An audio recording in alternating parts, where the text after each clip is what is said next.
Hello dear student, good morning to all of you.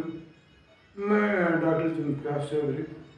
इसके पहले वाले वीडियो में मैंने बता रहे थे कार्बोक्सिलिक एसिड।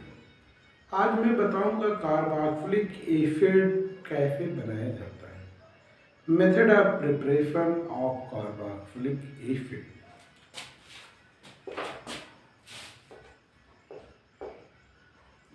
कार्बोक्सिलिक एसिड बनाने की विधि, method of preparation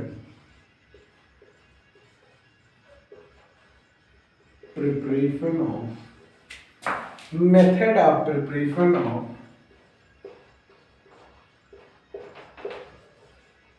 carboxylic acid. Carboxylic acid कैसे बनाया जाए? कार्बोक्सिलिक एसिड बनाने के लिए एल्कोहलों के ऑक्सीकरण द्वारा बनाया जाता है। एल्कोहल ही लिया जाता है 1 डिग्री एल्कोहल का अम्लीय पोटेशियम डाइक्रोमेट की उपस्थिति में ऑक्सीकरण कर दिया जाता है। ऑक्सीकरण करने के बाद एल्कोहल जो होता है पहले एल्डिहाइड में कन्वर्ट होता है, पुनः ऑक्सीकरण होकर के कार्बोक्सिलिक एसिड में कन्वर्ट हो जाता है। जैसे मैं लिख रहा हूँ RCH2OH, इसको कहते हैं 1 डिग्री एल्कोहल। 1 डिग्री एल्कोहल, इसका ऑक्सीकरण कर देते हैं।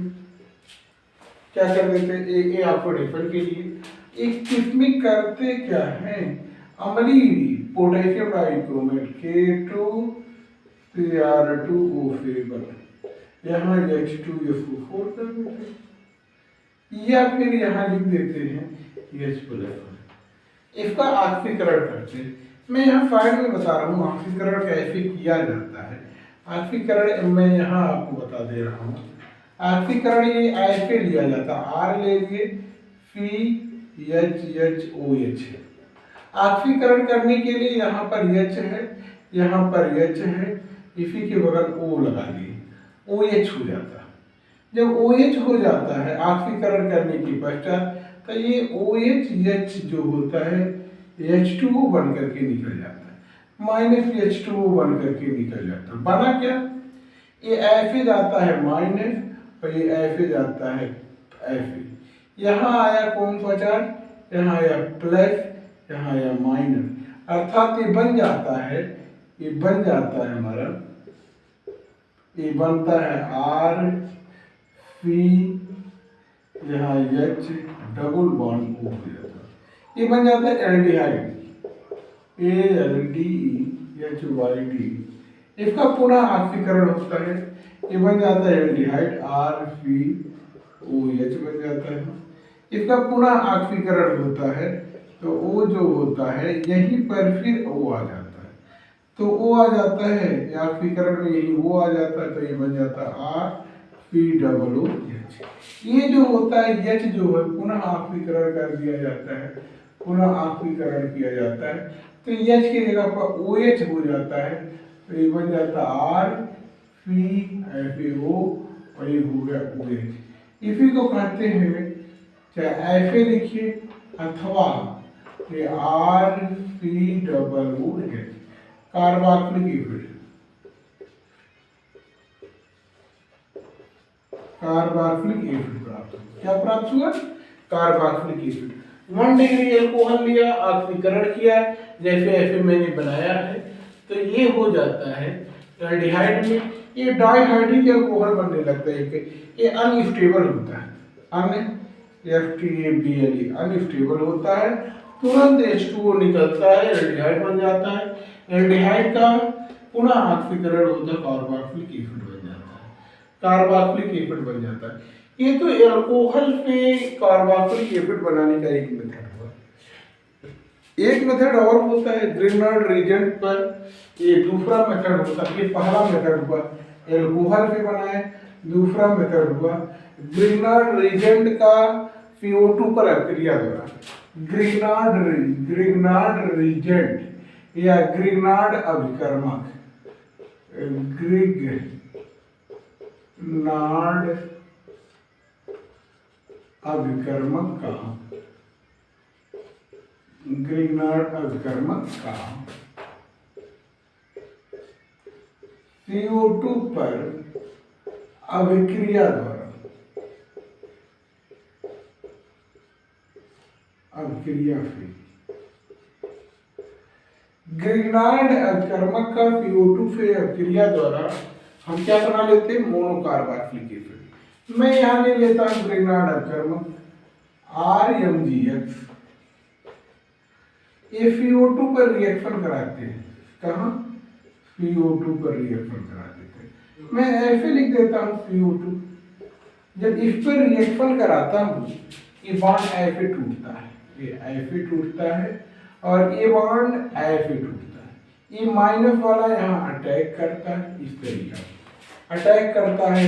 अटैक करने के बाद बनता क्या है, RCO पर माइनस, यहाँ पर आ गया डबल बॉन्ड और यहाँ जब माइनस हुआ ये प्लस वाला MgX ऐड हो जाता है, तो इतना बन जाता है। इतना बनने के बाद पुनः हाइड्रोलिसिस होता है। ये क्या होता है, माध्यमिक योगात्मक उत्पाद होता है। ये क्या बनता है, योगात्मक उत्पाद बनता है।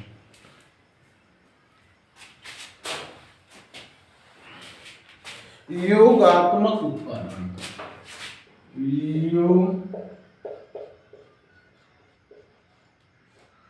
उत्पाद बनता है, उत्पाद योगात्मक उत्पाद बनता है।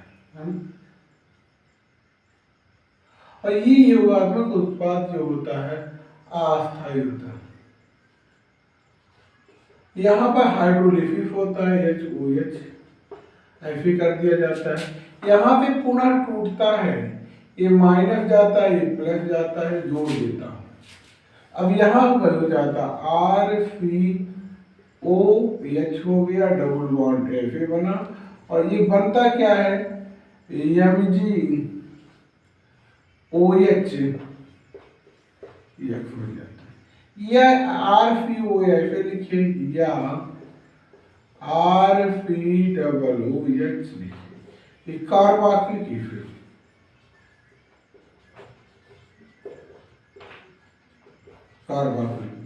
ग्रिग्नार्ड रिएजेंट का, ग्रिग्नार्ड अभिकर्मक का, ग्रिग्नार्ड रिएजेंट का कार्बन डाइऑक्साइड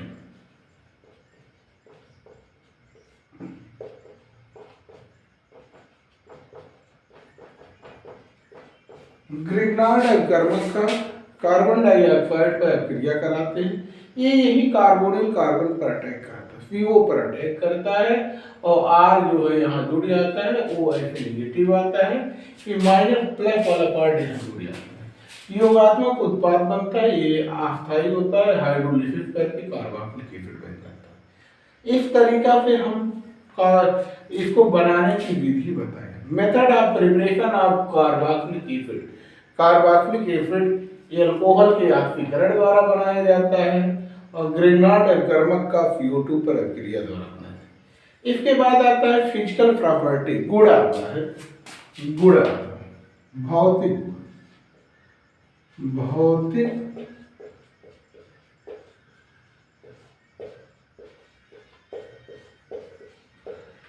यहाँ पर कार्बोक्सिलिक एसिड बताते हैं 1 नंबर से 9 नंबर तक द्रव होते हैं। कार्बन 1 से कार्बन 9 तक के कार्बोक्सिलिक एसिड क्या होते हैं, द्रव होते हैं। रंगहीन द्रव होते हैं, रंगहीन द्रव होते हैं। दूसरा 9 के ऊपर 10 से लेकर कार्बन 10 से लेकर उच्च सदस्य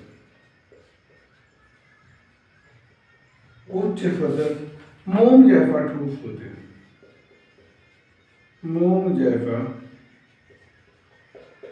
ठोस होते हैं। क्या होते हैं, मोम जैसे ठोस होते हैं। विलेयता की बात किया जाए, एल्कोहल के क्या नाम है, ये एल्कोहल के समान ध्रुवीयता होते हैं, ध्रुवीय गुण देखा जाए, ध्रुवीय गुण, ध्रुवीय गुण। ये जैसे RCOOH होता है, यहाँ पर हल्का सा माइनस प्लस, हल्का सा माइनस, ये ध्रुवीय नेचर का होगा, ध्रुवीय। और ये ROH, ये भी हल्का सा माइनस हल्का सा प्लस, ये भी ध्रुवीय। ये मतलब एल्कोहल के समान ये भी ध्रुवीय काम होता है, पानी में विलय होता है।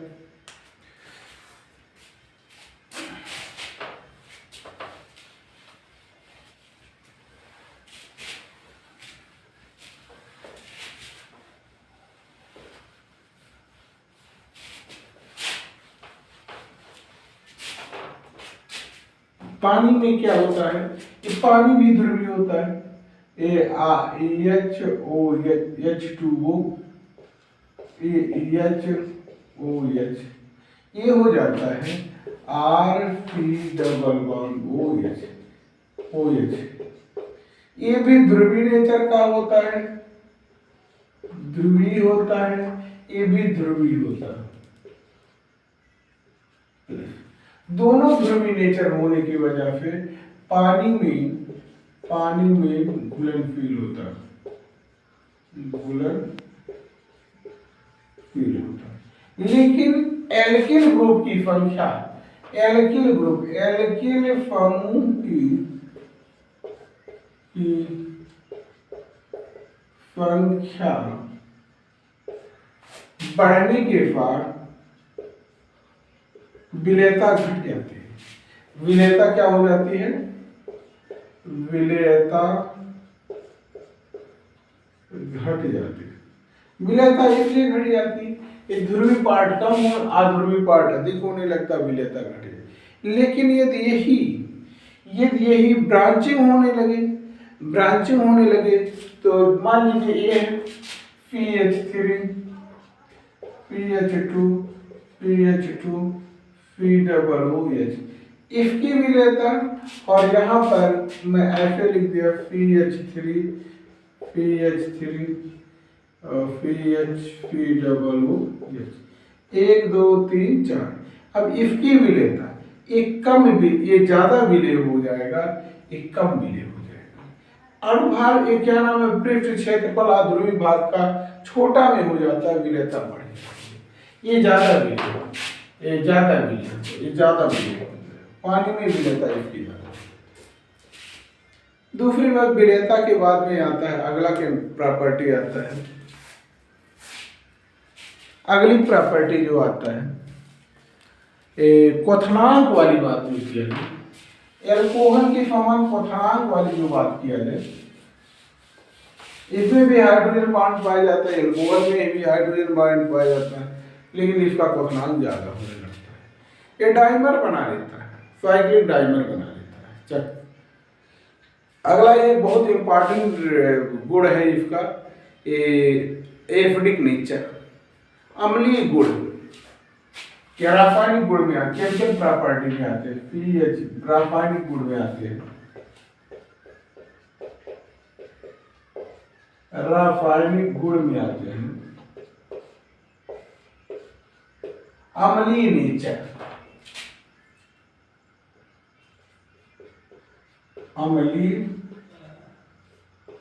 गुण, अम्लीय गुण में हो जाएगा। अम्लीय गुण जो जलीय विलयन में आयनाइज होकर के H+ आयन देता है, अम्ल हो जाता है। तो ये क्या किया जाता है, ये ले लिया जाता है PH3 पानी ले लिया गया, H2O ऐसे बना दिया गया।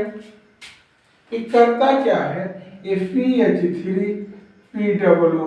Ion plus H3O acetate ion आ गया। तो होता क्या है इसमें, होता क्या है, ये वियोजन स्थिरांक निकाल दिया जाता है, वियोजन स्थिरांक, वियोजन के ए निकाला जाता है। इसका हो जाता है PH3 माइनस आयन का सांद्रण H3O प्लस आयन का सांद्रण बटे PH3 का सांद्रण, और ये हो जाए H2O एक स्थिरांक हो जाएगा, इसका कांस्टेंट हो जाएगा। तो के ए लिखा जाए, स्थिरांक हो जाए। H2O का फांदरण बराबर स्थिरांक हो जाएगा।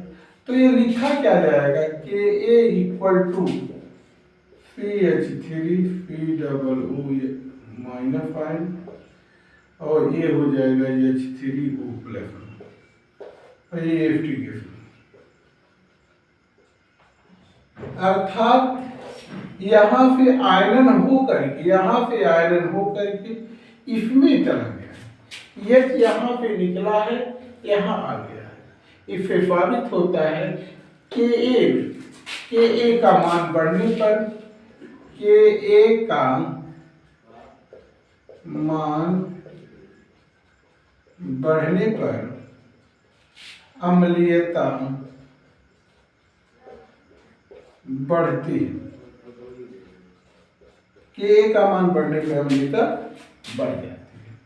अगला हेडिंग आता है कि अम्लीयता को प्रभावित करने वाले कारक, अम्लीयता को प्रभावित करने वाले कारक।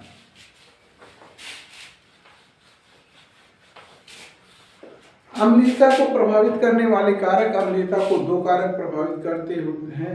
एक होते हैं प्लस आई इफेक्टिंग, एक होते हैं माइनस आई इफेक्टिंग। माइनस आई इफेक्टिंग ग्रुप अटैच्ड हो जाएगा तो अम्लीयता बढ़ जाएगी। यहाँ लिखते हैं अम्लीयता को दो कारक प्रभावित करते हैं, carboxylic acid CAR, carboxylic acid की अम्लीयता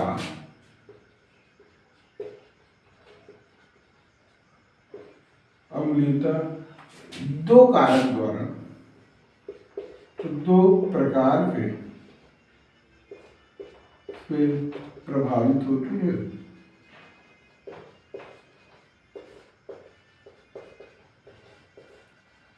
नंबर एक हो जाएगा माइनस आई प्रभाव। ये माइनस आई प्रभाव बढ़ेगा, ये माइनस आई प्रभाव, माइनस आई प्रभाव बढ़ेगा तो अम्लीयता बढ़ती है, अम्लीयता बढ़ती है। जैसे माइनस आई प्रभाव में माइनस आई बराबर हो जाएगा NO2 समूह, सबसे ज्यादा होता है। इसके बाद क्लोराइड हो जाएगा, क्लोराइड हो जाएगा, ब्रोमाइड हो जाएगा। अब माइनस आई प्रभाव का घटता है, माइनस आई प्रभाव का घटता है। यदि मान लीजिए सपोज दैट ये CH3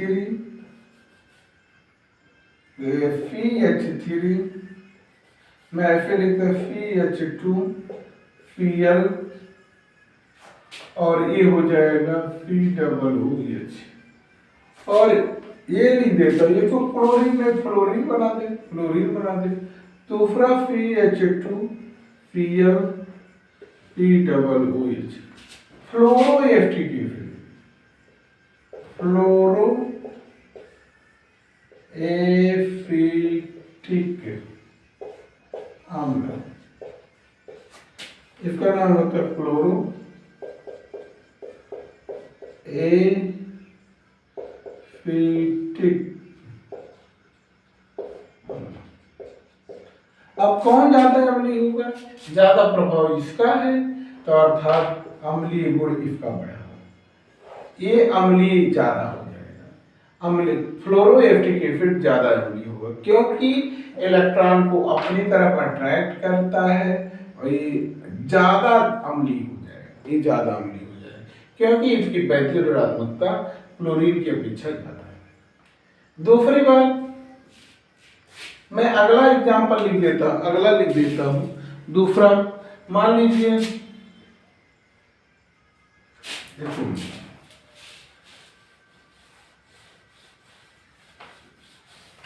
दूसरा लिखता हूं बी लिखता हूं प्लस आई प्रभाव, प्लस आई प्रभाव, प्लस आई प्रभाव बढ़ने पर अम्लीयता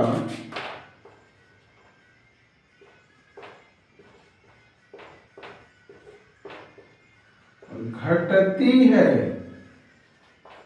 जैसे जैसे मान लीजिए मेथिल ग्रुप ये हो गया प्लस आई प्रभाव, अब इससे बड़ा जो होता है CH2 CH3, इससे बड़ा ए प्लस आई इफेक्ट है, प्लस आई प्रभाव ये ज्यादा।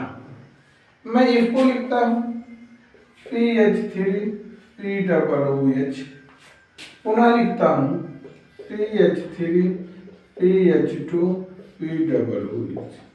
अब यहाँ पर प्लस आई इतना है और यहाँ प्लस आई इतना है, अर्थात ये ज्यादा प्लस आई है और ज्यादा प्लस आई बढ़ने पर अम्लीयता घटती है, अर्थात ये ज्यादा अम्लीय होगा, ये कम अम्लीय, ये ज्यादा अम्लीय होगा, ज्यादा अम्लीय।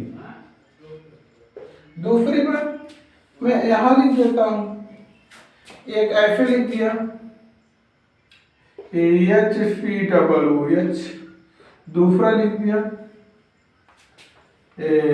CH3 COOH, इसका नाम फार्मिक एसिड,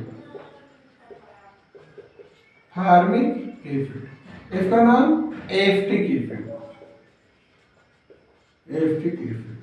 अब यहां पर प्लस आई इफेक्ट, प्लस आई प्रभाव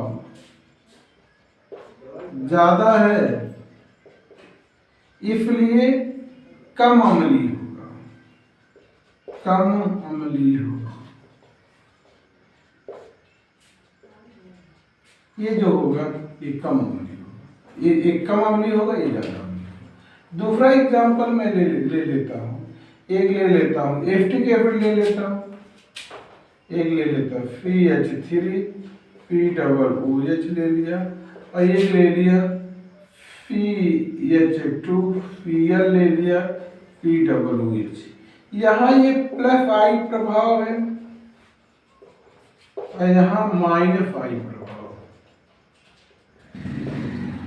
यहाँ प्लस आई प्रभाव है, माइनस आई, प्लस माइनस आई प्रभाव अम्लीयता बढ़ाती है, ये ज्यादा अम्लीय हो जाएगा, ज्यादा अम्लीय हो जाएगा, ये हो जाएगा कम अम्लीय। इस तरीका से मैंने अम्लीय नेचर को दिखाया, अम्लीय गुण को एक्सप्लेन किया, और अगले वीडियो में मैं अगला चैप्टर से हमारा तो इच्छा कर रहा है रासायनिक बलगत की केमिकल काइनेटिक्स को उठाता हूँ या उसके कुछ न्यूमेरिकल को लगा सॉल्व करता हूँ, क्योंकि न्यूमेरिकल उसके आएंगे एग्जाम में, न्यूमेरिकल आएंगे, रासायनिक ऑर्डर ऑफ रिएक्शन क्या होता है, फर्स्ट ऑर्डर सेकंड ऑर्डर, ये सब पूछ सकता है। तो मैं अगला चैप्टर रासायनिक बलगतिकी के बारे में बताऊंगा। मेरा वीडियो यदि आप लोग को अच्छा लगे, यदि समझ में आ रहा है तो हमारे वीडियो को सब्सक्राइब कीजिए, लाइक करिए और शेयर करिए। और ये जो समझ में नहीं आ रहा तो कमेंट में लिखिए, इस पर मुझे ये नहीं आ रहा है, इसको एक्सप्लेन कर दी, मैं आपको दोबारा एक्सप्लेन करके समझा दूंगा। Thank you.